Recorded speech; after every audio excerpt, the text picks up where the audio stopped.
I'm DJ Baba. I've been working professionally the last 9 years.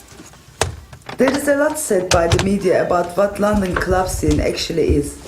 But I wanted to get the inside view from the DJs about what they think.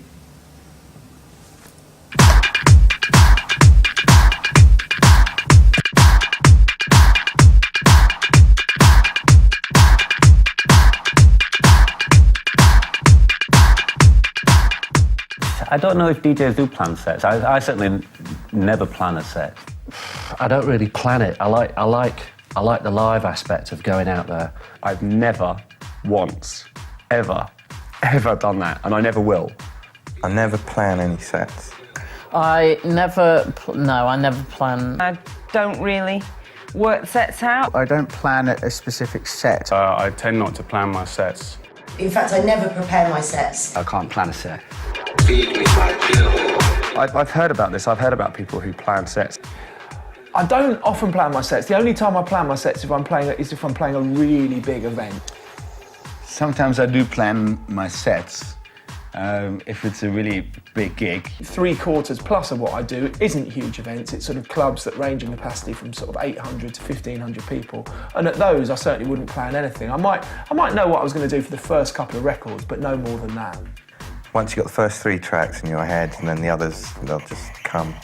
I like to know where I'm starting and then move on from there. So as long as I've got my first 5 tunes in order, I know it's going to be the right way. I'll work out beforehand a few records that I know fit well together so that they're going to be easy to play. I'm not really specific, but I have a general idea of what kind of music I'm going to play.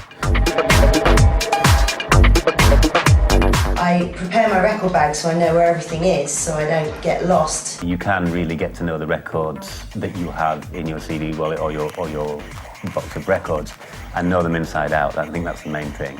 I make sure I take with me a vast selection of the possible records that I might want to play that I'm into at that time. I like to basically go to every set with a box of everything. So that when I go to a gig, I've got a reasonable amount of every kind of music in my record collection. It's basically knowing what music you've got.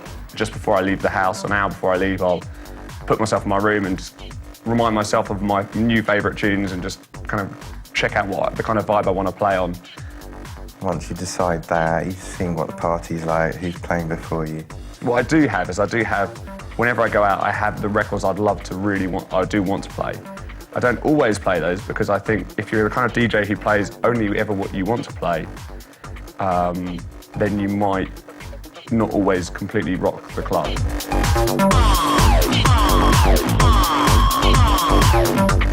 I think it's important to basically be prepared to adjust to whatever people's moods are when you go into a club. The best DJ sets is when you feel part of the group. So it's not like you're dictating, it's almost like you're following. If they're reacting to a certain kind of music, you're following what they're doing essentially, because they're telling you that they like that. So you go, you like that, I'll give you some more of that. It's kind of not the other. I'm not telling you, I'm looking at you and you're telling me what to do. You know, you take it tune by tune, reading the crowd's reaction every tune, every step of the way. Just generally following the vibe of the crowd. The vibe of the night dictates what I play. It's almost, I really don't, it sounds strange, but I don't actually kind of know half the time what I'm pulling out. It's almost like I'm being sent there. I know it sounds very bizarre, but I'm kind of being sent there. The night is just, you're connected to the crowd. A real DJ has to really become a part of the crowd. It's not like me and them, it's us. Something can happen on a dance floor if you haven't planned it that's more exciting than if you work it out religiously at home. I think there is a relationship that you form with the crowd if the party is right. The skill for you is to try and program those records in the right way so that the crowd just goes up and up and up and up and up, and then you get that symbiosis of minds, and then you're just as one, and you just kind of control, take it down slightly, give everybody a little bit of a breather for a second, and then just kind of take it up, and they're dictating it to you as much as you feel you might be dictating it to them. It's a two-way thing, London life is so busy. People don't have much time to connect with each other. Most of my friendship and community has started from nightclubs. I find that it's easy to connect with people there.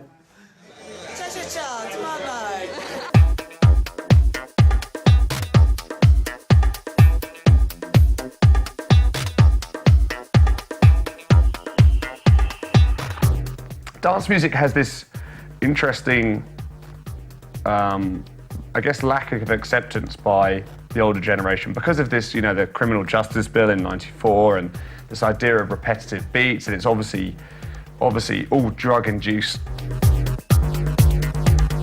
To them, it's an ugly sound. The electronic sound is totally alien. So from that starting point, because they don't like the music, they think there must be something wrong with the people. It really breaks with the tradition of a traditional song that has a verse, a bridge, and a chorus. In dance music, it's just more like a vibe thing, and you just have 7-8 minutes of music. So that is rebellious in its own way from a musical point of view. But the people that are associated with dance music, they definitely have that certain rebellious element in this scene. Is obviously a non-conformist. Dance music was a youth movement. In 1990, between 1993 and 2000, it was a youth movement like it hasn't been seen in this country since God knows when, since the early 70s. It was something that the adults had absolutely no idea about. Yeah, people's perception outside of clubbing or dancing or whatever, they do get a distorted view of it.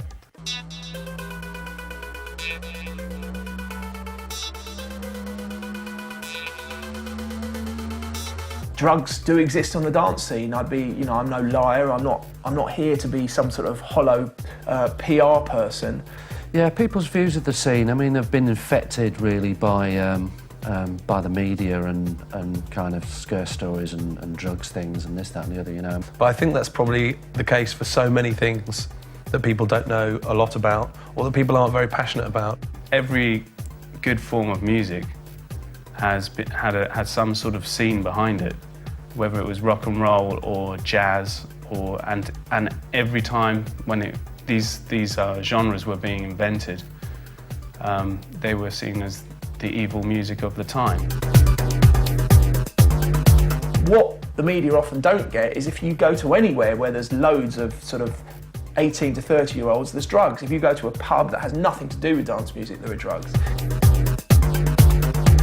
If you go to a concert which has got absolutely nothing to do with dance music but still appeals to that same demographic, there's an equal amount of drugs.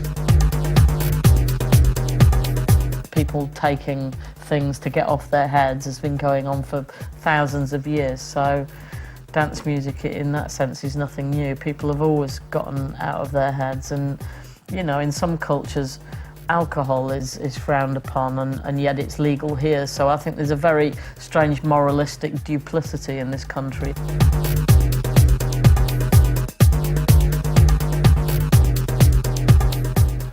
It's a drug-laden society, either legal or illegally.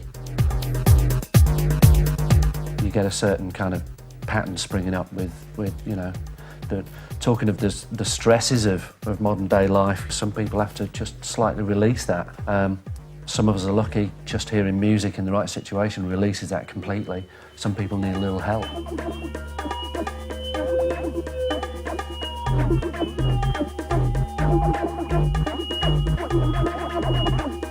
It doesn't have to be a life of excess. It can be purely about the fun of going out and dancing and hearing good music and being out with your friends.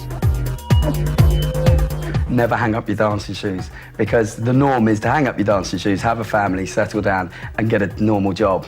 And that's, of course, something that DJs, you always hear all the time. The norm should be that you never give up your dancing shoes and that you always have, that little bit of release, as my sister and I always say.